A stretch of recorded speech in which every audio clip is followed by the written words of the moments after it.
Good morning, good afternoon, good evening, ladies and gentlemen. This is part 6 of our midterm extravaganza. Today we're talking about East, South, Central, so there's going to be Alabama, Kentucky, Mississippi, and Tennessee. Alright, so this is probably going to be a little bit of a shorter one. Governor's races, Senate races, House races, and ballot initiatives. First, the state of Alabama is quite a bit to talk about, so let's just jump right in. Kay Ivey running for re-election. Last time around she won by about 20 points. It's going to be a little wider than this. She overperformed polling. So I think it's going to be a little wider than 20 points.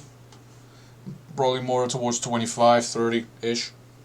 There's not going to be much to talk about. It's going to be an easy victory for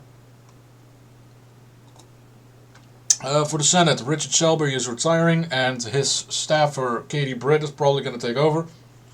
And I'm saying probably because outside the chance of a fucking disaster, Will Boyd is not going to win. It's going to be about, more than 20. Not much to further discuss in polling. Jerry Call over at the southern side of Alabama. Safe victory. Barry Moore, safe victory. Mike Rogers, safe victory. Robert Adderholt over at the 4th, safe victory. Kathy Warner against Dale Strong. This is the seat that belonged to Mo Brooks. He ran for Senate, didn't quite make it. Strong overperformed his polling. It's going to look like a safe victory for the guy.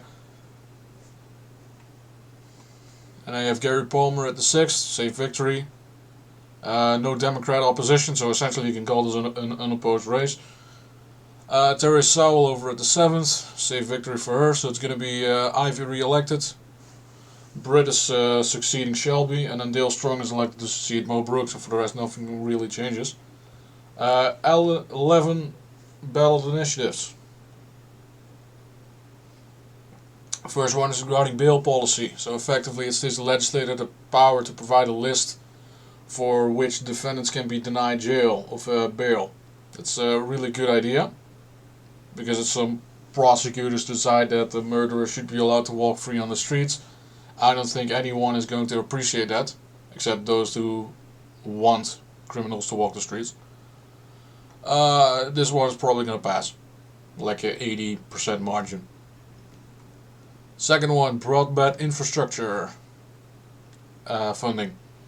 Basically, the $270 million allocated by the rescue plan in December 2021 is going to be used to expand internet access in the state of Alabama.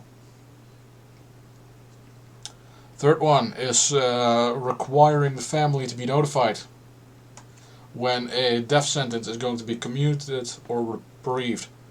Basically, if the death sentence is going to be commuted, that means cancelled. Reprieved means delayed. And it means that the Attorney General must inform the family. This is a good thing. Fourth one is more of an election integrity kind of idea. It's regarding changes in election 6 months before an election takes place. Basically, if you want to change the election, make sure you do it well before the election itself so people can adjust properly and the adjustments can actually be instituted. Instead of, 2 days before the election do an executive order, that kind of stuff. So it's providing security. Fifth Amendment, orphans businesses from the probate court. Self-explanatory, it's probably going to pass. Sixth one is certain cities to authorize them to have special property tax revenue. It reinstates an old rule that allows individual municipalities to use revenue for improvements on capital. Good idea. 7.1 Local economic and industrial development bonds. Basically it allows municipalities to lend and use public funds towards individuals, private entities, public entities, and they must notify it in any newspaper instead of just the largest one if the money is going to be used. So basically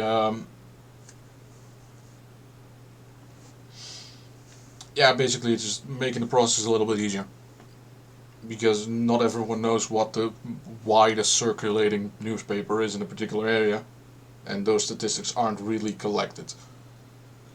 The 8th one is Public Servants Commission to regulate private sewer systems in Shelby County. Well, it includes rates and charges for this kind of sewer system. Lakeview, so that's Jefferson and Tuscaloosa County, same story. And the 10th one is the incorporate voter approved amendments in the new state constitution. Basically, the primary election, so in May, there were a few ballot initiatives that passed. So essentially at this point they just want to add it to the constitution from 1901.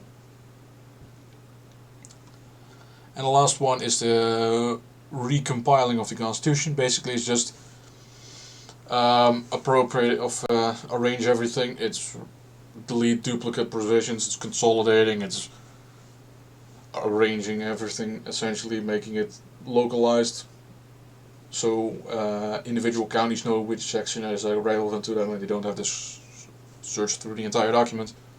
I think it's a smart idea. Kentucky, Senate race, House race, ballot measures. This is also a state in which governor elections are not held in the normal cycle. This is done next year as well. Just like Virginia is off in an off year, but then 1 year back, or 1 year after the presidential election, and this one is 1 year before the presidential election. North Carolina's before it. Louisiana's the same thing. So we don't have to discuss that this time around. It's going to be a separate video in like a year. Senator Rand Paul running for his third term. He's gonna win easily. Great guy. Running against Charles Booker is not going to be much for him. Rand Paul, I think he is one of the people on my personal shortlist for president. If Donald Trump doesn't run, I want Rand Paul, and I don't want anyone else. Not even DeSantis. I don't like that guy. First district, James Comer. Easy victory. Brad Guthrie over the second one. Again, easy victory. Third one, John Yarmouth is retiring, and Morgan McGarvey is going to succeed him. And easy victory for the guy. Fourth district, Thomas Massey. This is over in northern Kentucky. Easy victory for this guy. And if Rand Paul decides to retire, I want this guy as senator. Easy said. Maybe this guy should challenge McConnell over in 2026.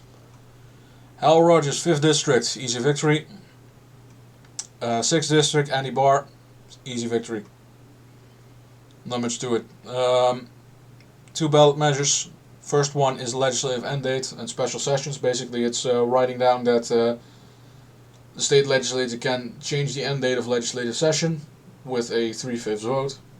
They can also create special sessions using the House Speaker and the Senate President instead of just allowing the governor to do it. I think it's a good idea, because sometimes emergencies are deliberately being continued by a singular party, and if you have a split delegation, you need to make sure that emergencies can be addressed regardless of who's in charge. Second one is asserting that the Bill of Rights, in a particular case the state of Kentucky, does not grant the right to abortion. This is going to be an easy pass. And it's quite clearly written in this language, basically saying if you support it, if you vote yes, no abortion as rights and no government funding. And if you say no, then you say you want government to fund it. And you want to think that it is a right.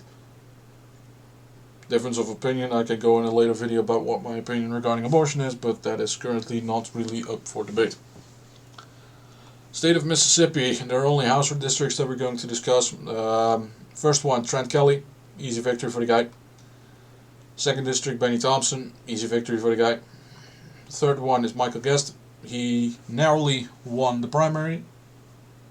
It's going to be a safe victory for the guy, but I think next primary session he's going to go out. Fourth district, Mike Ezell, he beat Steve Blasio in the primary, and he's going to cruise to victory. So this is kind of the refreshing of blood. Tennessee, last state, governor election, house elections, and ballot measures. So Billy is running for re-election.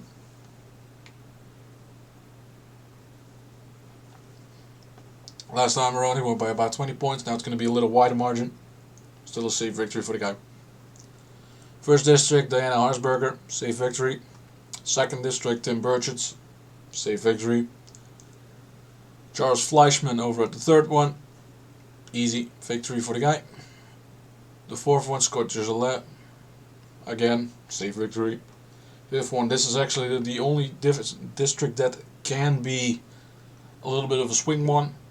Shifted from D plus 17 to R plus 15. So you know it's about a 32 point swing. So Jim Cooper, he held the seat, he's now retiring because of this. And he won by about 35 points last time around, when he actually had an opposing candidate. And now that if you take the swing into account, it's probably going to be about a swing district or an R plus 10, R plus 12. So I think it's going to be a little narrow because of no incumbency, and I think Andy Ogle's next cycles around he's going to get wider margins of victory. Sixth one, John Rose, easy re-election. Mark Kelly in the seventh. This one is shifted heavily more towards the Democrat side as a result of the redistricting. And still an easy victory for the guy, but it's not going to be 40 points.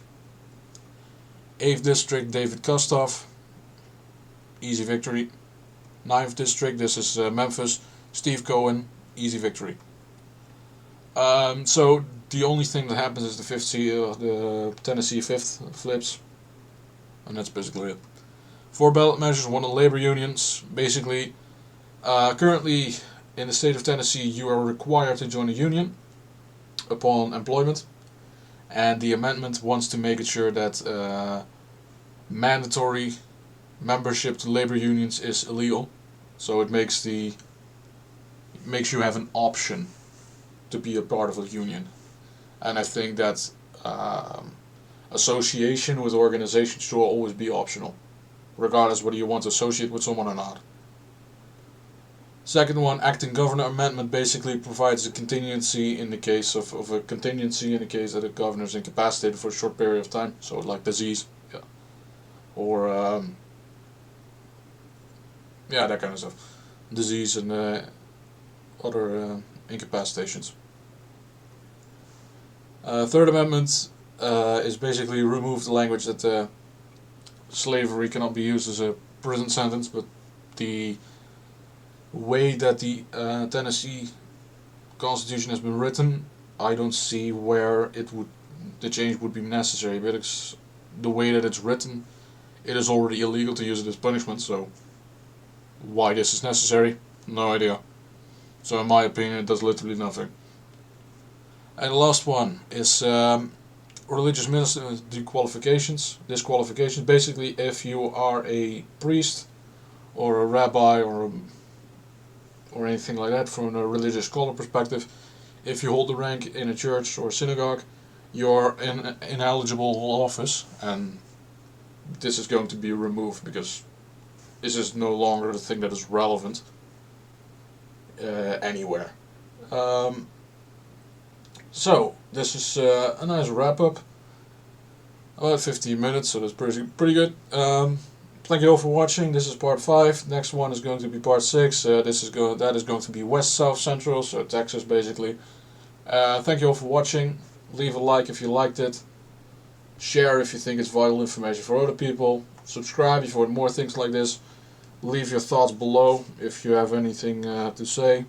If you want to provide feedback, if you think there's some things I need to change regarding templates, go ahead. All feedback is welcome. Thank you kindly for watching, and I'll see you in the next episode. Cheers.